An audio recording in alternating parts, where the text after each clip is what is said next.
Nominācijā objektīvākais vērtējums nominēti Modrīte Sņigoviča, krievu valoda.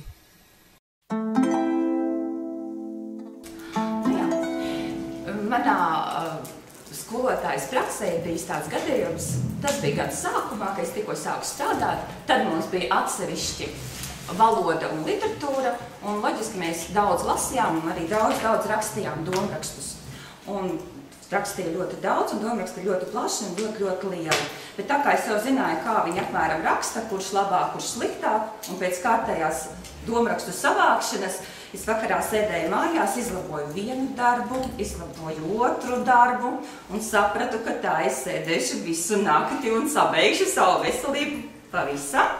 Tad es vienkārši paņēmu darbus, saliku atzīmītes, un pēc darbiem. Un visus darbus ielidāju izkastē. Protams, visi bija apmierināti ar saņemtiem rezultātiem, jo rezultāti jau visiem bija skaidrs tāpatās, kas uz ko ir spējīgs. Tā.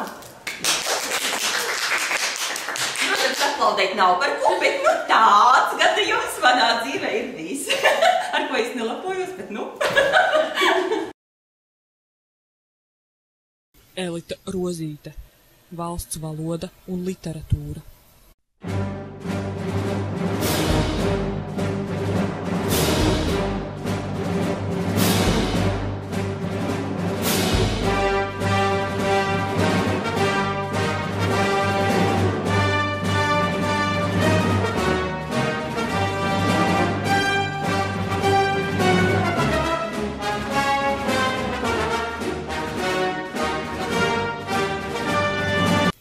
Igors Bušs, fizika.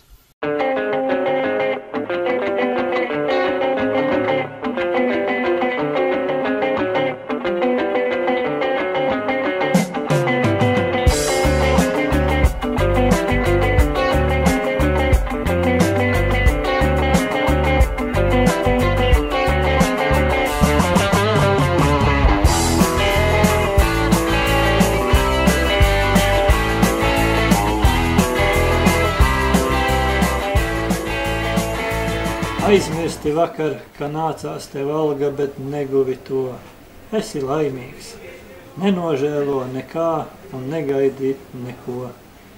Tas, kam notikt ar tevi, ierakstīts grāmatā tai, kuru kā gadās pašķirsta mūžības vējš.